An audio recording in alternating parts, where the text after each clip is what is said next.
Hi everyone. आज की history in one page episode में हम कवर करेंगे द वैदिक एज। इस सिंगल सेशन में हम अर्ली और लेटर वैदिक पीरियड्स के बीच के मेजर डिफरेंसेस क्या हैं, वहाँ की पॉलिटी क्या थी, सोसाइटी, इकोनॉमी, इन सबको डिटेल में समझेंगे। और मोस्ट इम्पॉर्टेंटली जो हमारा करंट से रिलेटेड वैदिक एज से जो भी कनेक्ट करता है ना, हम उस वाले सेशन को भी देखेंगे। तो सिर्फ एक ही स्लाइड हम लेंगे हमारे करंट लिंकेज को वैदिक एज के लिए। चलिए स्टार्ट करते हैं।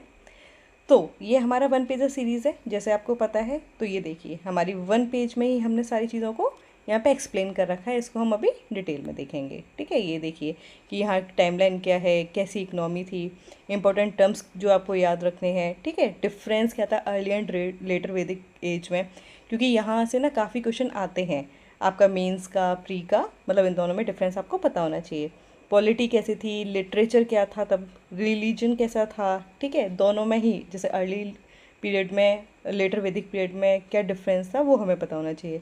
सोसाइटी कैसे थी, हमारे एग्ज़ाम से रिलेटेड कीवर्ड्स क्या क्या हैं वो हमें ध्यान रखना है, और पीवाईक्यू फोकस क्या हो सकता है हम वो भी देखेंगे। एक पीवाईक्यू भी अटैम्प्ट करेंगे और हमारा करंट लिंकेज भी हम देखने वाले हैं। ठीक है, आगे देखते हैं। ठीक है, तो हमारे यहाँ से शुरू होता है बिल्कुल स्टार्टिंग पॉइंट की टाइमलाइन क्या था हमारा, है ना। तो वैदिक पीरियड का टाइमलाइन को अगर देखें तो ये 1500 से 600 बीसी तक चलता है। 1500 बीसी में हमारा क्या था, अर्ली वैदिक या ऋग्वैदिक पीरियड की शुरुआत होती है, जो कब तक चलता है हमारा 1000 बीसी तक। फिर 1000 बीसी में हम देखते हैं तो लेटर वैदिक पीरियड शुरू होता है, जो हमारा कब तक चलेगा 600 बीसी तक। और फिर हमारा स्टार्ट होता है 600 बीसी। यहाँ से हमारा क्या होता है, जो महाजनपद एज है और सेकंड अर्बनाइजेशन है उसकी शुरुआत होती है। चलिए आगे चलते हैं। अब हम देखते हैं अर्ली वैदिक और लेटर वैदिक के पीरियड में क्या डिफरेंस है। यूपीएससी के पर्सपेक्टिव से ना इन दोनों का कंपैरिजन सबसे ज़्यादा ज़रूरी है। चलिए इसको देख लेते हैं। अब अगर हम बात करें टेक्स्ट और लिटरेचर की, तो अर्ली फेज़ में सिर्फ ऋग्वैदिक डोमिनेंट था। ठीक है, जबकि लेटर फेज़ में बाकी के तीनों वेदास, सामवेद, यजुर्वेद, अथर्ववेद और हमारे जो ब्राह्मणास थे वो कंपोज हुए। अगर इकनॉमी की बात करते हैं तो पहले जो इकनॉमी थी वो पेस्टोरल थी और कैटल बेस्ड थी, जबकि लेटर फेज़ में एग्रीकल्चर हमारा क्या बन गया था, प्राइमरी ऑक्यूपेशन बन गया था। अब आते हैं हमारे सोसाइटी वाले पार्ट पर। तो अर्ली वैदिक फेज़ में सिंपल ट्राइबल सोसाइटी थी। ठीक है, लेटर फेज़ में क्या हुआ, रिजिड वर्ण सिस्टम एस्टेब्लिश हो गया। पॉलिटी की अगर हम बात करते हैं, पॉलिटी एंड रूलर्स के लिए, तो पहले हमारे पास क्या होती थी, सभा एंड समिति जैसे डेमोक्रेटिक बॉडीज़ पावरफुल थे। बाद में जाके क्या हो गया, किंग की जो पावर थी ना वो बढ़ गई थी, और ये जो हमारी असेंबलीज थी, सभा एंड समितिज, इनका डोमिनेंस क्या हुआ, कम होने लग गया। अगर हम विमेन का स्टेटस देखते हैं तो अर्ली फेज़ में विमेन को हाई स्टेटस था, जबकि मतलब उस टाइम पे क्या था, हाई स्टेटस ऐसे था कि असेंबलीज में भी पार्ट ले सकती थी। बट लेटर फेज़ में इनका स्टेटस क्या हो गया, डिक्लाइन हो गया, काफ़ी ज़्यादा डिक्लाइन हो गया था। आगे आते हैं।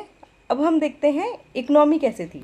ठीक है, इकोनॉमी की डेप्थ में अगर देखें तो अर्ली फेज़ में क्या था हमारा, कैटल को क्या बोलते थे, मेन वेल्थ का सोर्स था। मीन्स वेल्थ को काउस के टर्म्स में मेज़र किया जाता था। Kettles were the main source of wealth. जो वेल्थ थी उसको मेज़र किस में किया जाता था, काउस में। एग्रीकल्चर हमारा डोमिनेंट हो गया था कब, लेटर वैदिक पीरियड में। अभी आगे में भी हमने देख लिया था, क्योंकि यहाँ पे क्या हो गया था, अब रीज़न होगा ना कि एग्रीकल्चर हो गया तो क्यों हो गया, क्योंकि यहाँ पे आयरन हमें देखने को मिलता है। आयरन के लिए याद रखिएगा वर्ड कृष्णा अयास, कई बार एमसीक्यूज में फंसा देते हैं कि ये क्या था, फिर हम सोचते हैं कि शायद गॉड से रिलेटेड कुछ होगा, बट ये क्या था, आयरन के लिए यूज़ करते थे। ठीक है, आयरन टूल्स और प्लस का यूज़ हुआ तो एग्रीकल्चर को क्या मिला, बूस्ट बना, जिससे हमारे पास क्या हुआ, सरप्लस एग्रीकल्चर जो प्रोडक्ट था वो देखने को मिला। और जो हमारे लेटर वैदिक पीरियड था वहाँ पे एग्रीकल्चर क्या बन गया, एक डोमिनेंट पार्ट इकोनॉमी का बन गया था। अब आते हैं सोसाइटी एंड वर्ण सिस्टम पे। अब सोसाइटी का जो बेसिक यूनिट था ना वो फैमिली या कुल हुआ करता था, कुल। ठीक है, फैमिली को बोलते थे। लेटर वैदिक फेज में क्या हो गया, 4 वर्ण सिस्टम आया। तो याद क्या रखना है, अर्लियर टाइम में हमारा क्या चलता था, फैमिली, कुला या कुल, ये बेसिक यूनिट होती थी सोसाइटी की। लेटर वैदिक एज में, ये वर्ड याद रखिएगा, लेटर वैदिक एज में, नॉट इन द अर्ली वैदिक एज। लेटर वैदिक एज में हमारे ये जो 4 वर्ण सिस्टम है ये रिजिड हो गए। क्या क्या थे हमारे 4 वर्ण सिस्टम? ब्राह्मण, क्षत्रियाज, वैश्याज एंड शूद्रास। ब्राह्मण्स में कौन इंक्लूड थे? Priest and teachers. क्षत्रियाज में वॉरियर्स एंड रूलर्स। वैश्याज में farmers, traders and herders. And in Shudras they are servants and workers.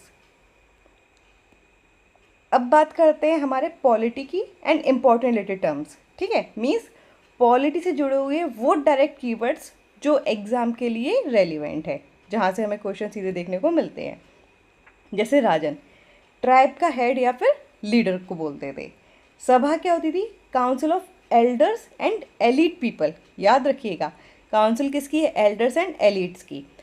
वहीं पर जो समिति थी वो क्या थी? हमारी जनरल असेंबली थी, जिसमें पूरी ट्राइब के लोग शामिल होते थे। तो सभा एंड समिति में डिफरेंस आपको पता होना चाहिए। यहाँ पे क्या थे? एंटायर पीपल, जबकि सभा में एल्डर्स एंड एलीट्स। अब जन एंड विस के बारे में बात करते हैं। तो जन क्या मतलब क्या है? ट्राइब, और विस हमारा क्या है? Sub division. अब जैसे आगे हम महाजनपद पढ़ेंगे ना, तो जनपद, जन के जहाँ जहाँ पद पड़े, पद मीन्स पैर, तो वही हमारा बना। तो जन मीन्स क्या है? ट्राइब। ट्राइब जिस जिस एरिया में गई वहाँ पे हमारे क्या बनते जाएंगे? जनपद बनते जाएंगे। ठीक है, तो यहाँ पे जन याद रखिएगा। अब बात करते हैं हमारे बाली की। तो बाली क्या होता था? एक वॉलंटरी ऑफरिंग या ट्रिब्यूट होता था। कब? अर्ली वैदिक फेज में। अभी आप बाद में देखेंगे ना, नेक्स्ट स्लाइड में मैं बताऊंगी। अर्ली वैदिक फेज में तो बाली क्या था? वॉलंटरी था, मतलब अपनी मर्जी होती थी। और लेटर वैदिक में इसको क्या कर दिया गया था? कंपलसरी। तो याद रखिएगा, बाली हमारा क्या है? एक टैक्स टाइप में आप समझ सकते हैं कि ट्रिब्यूट है ये। अब स्टैंडिंग आर्मी, तो no standing army existed in the early Vedic phase. ये पॉइंट्स हैं जो हमें फंसाते हैं, ये याद रखने, ये हमारे प्रीलिम्स ट्रैप है। ओके, अब बात करते हैं हमारे नेक्स्ट पॉइंट की, दैट इज़ रिलीजन। अब रिलीजन कैसा था वहाँ पे? अर्ली वैदिक रिलीजन नेचर वर्शिप पर फोकस करता था। ठीक है, तो ये याद रखना है। अर्ली वैदिक पीरियड में क्या होता था? नेचर वर्शिप होती थी। इंपॉर्टेंट डेटीज़ कौन कौन सी थी? Indra, Agni, Varun, Som. Indra related with king of gods, rain and war god. ठीक है, अग्नि की बात करते हैं तो फायर गॉड, जो गॉड और ह्यूमंस के बीच के क्या थे? इंटरमीडिएट थे। वरुणा के लिए वाटर एंड कॉस्मिक ऑर्डर के गॉड कहे जाते थे। सोम डिवाइन ड्रिंक और God of plants. Later phase आते आते, ठीक है, जो रिचुअलिस्टिक वर्शिप थी, सेक्रीफाइसेस ये जो हमारे यज्ञ होते थे, ठीक है, इनको यजनास भी बोला जाता है। और प्रीस्टली डोमिनेंस, इनका इम्पोर्टेंस बहुत ज़्यादा बढ़ गया था। अर्लियर में था बट बहुत कम था, बट लेटर में जाते जाते काफ़ी ज़्यादा बढ़ गया था। अब आते हैं हमारे वैदिक लिटरेचर पे, इससे रिलेटेड क्वेश्चंस भी आते हैं, तो ऐसे याद रख सकते हो। वैसे तो ये बेसिक होता है, नॉर्मली सभी को याद हो जाता है, but for the very first timers रहस्य याद कर रख सकते हैं आप। तो रहस्य, तो R for Rigveda, S for Samaveda, Y for Yajurveda and A for Atharvaveda. इसे याद कैसे रखेंगे? ऋग्वेदा हमारा क्या है? ओल्डेस्ट वेदा है। इसमें क्या है? हाइम्स और स्तुतिज हमको देखने को मिलती हैं। ठीक है, तो आर फॉर ऋग्वेदा, ठीक है, ये हमारा क्या बता रहा है? ओल्डेस्ट वेदा है। यहाँ पे हमें क्या मिल रही है? हाइम्स एंड स्तुतिज ये देखने को मिल रही है। सामवेद, एस फॉर सॉन्ग, ठीक है, यहाँ पे हमें चैंट्स और म्यूजिकल हाइम्स देखने को मिलते हैं। ये इंडियन म्यूजिक का सोर्स है। यजुर्वेदा के बारे में बात करते हैं तो यहाँ पे क्या होता है? ये सेक्रीफाइस रिचुअल्स और यज्ञास, यजनास, इनके बारे में डील करता है।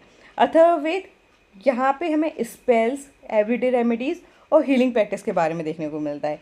ए फॉर मतलब याद रखने के लिए आयुर्वेदा याद रख सकते हैं, मीन्स हीलिंग से रिलेटेड है ये। ओके, तो spells, everyday life remedies and healing. Okay, come to the next part and now is the keywords. ठीक है, अब बात करते हैं कि मतलब जो अभी हमने देखी थी ना, कुछ जो कीवर्ड्स है जो हमें याद रखने हैं, जैसे सभा एंड समिति क्या हो गई, ये डेमोक्रेटिक ट्राइबल इंस्टीट्यूशंस थे। राजन क्या था? तो वो हमने देखा ट्राइबल चीफ था। ठीक है, लेटर वो टर्न किस में हो गया? टेरिटोरियल किंग में।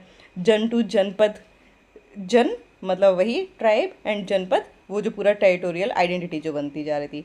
वर्ण सिस्टम, जैसे हमने देखा स्टार्टिंग में सोशल क्लासिफिकेशन चला, बाद में क्या हो गया? ये बाय बर्थ हो गया लेटर फेज में जाते जाते। आयरन टेक्नोलॉजी आ गई थी जिससे एग्रीकल्चर रिवॉल्यूशन आया।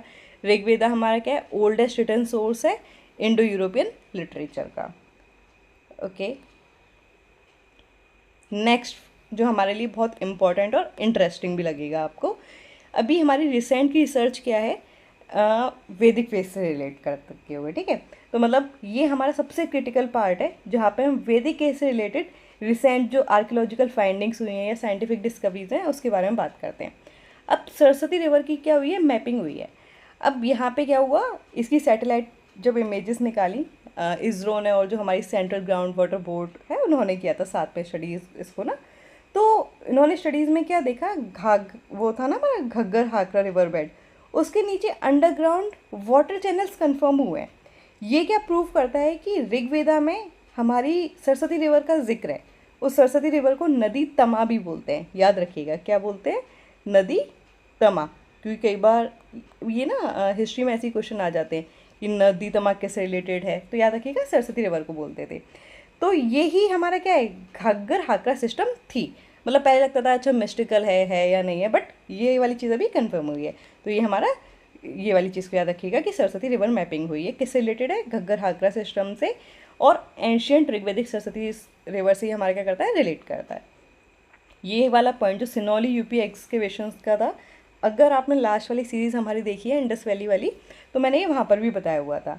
जो आर्कियोलॉजिकल सर्वे है ना इंडिया का, उसने यहाँ की सिनौली में एक्सकेवेशन किया, और वहाँ पे क्या देखा कि हमें सॉलिड डिस्क व्हील चैरियट्स मिले हैं, कल बताए थे ये, कॉपर स्वॉर्ड्स, हेलमेट्स की जब रेडियो डेटिंग की ना, तो ये पता चला कि जो चैरियट्स और जो एडवांस्ड ये जो वॉरियर कल्चर था ना, ये हम क्या सोचते थे कि वो आर्यन इन्वेजन हुआ तब सेंट्रल एशिया से जब इन्वेजन हो रहा था तो तब आया, बट नहीं, ये क्या है, ये जो एक्सकेवेशन हुआ यहाँ से हमें जब रेडियो कार्बन डेटिंग की तो हमें क्या पता चला कि इंडिया में और पहले से एग्जिस्ट करता था, ये तब का नहीं है और पहले का है। ओके, तो सिनौली और यूपी की एक्सकेवेशन है, तो आपको और अच्छे से ध्यान रखनी है।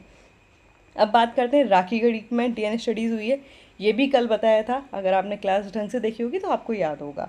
यहाँ पे भी क्या था कि ऐसा माना जाता था वही इन्वेजन थ्योरी जो थी ना हमारी, आर्यन इन्वेजन थ्योरी, उसको ही मानते थे, बट यहाँ पे हमारा क्या हुआ, डीएनए की स्टडीज़ हुई, जिससे पता चला कि इंडिजिनस लीनेज चल रहा था हमारा। ठीक है, इट मीन्स कि जो सेंट्रल एशियन स्टेपीज से जो लोग आए थे वही स्टार्टिंग पॉइंट नहीं था, उससे पहले ही इंडिजिनस हमारा डीएनए कंफर्म हुआ है।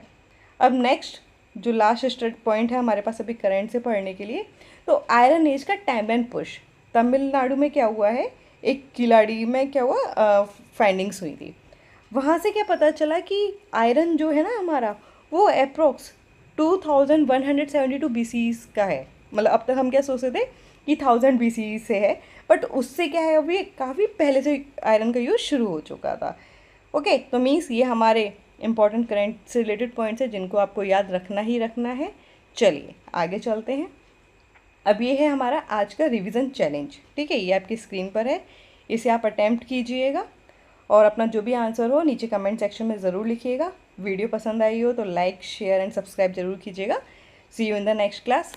Thank you so much. Have a nice day to all of you.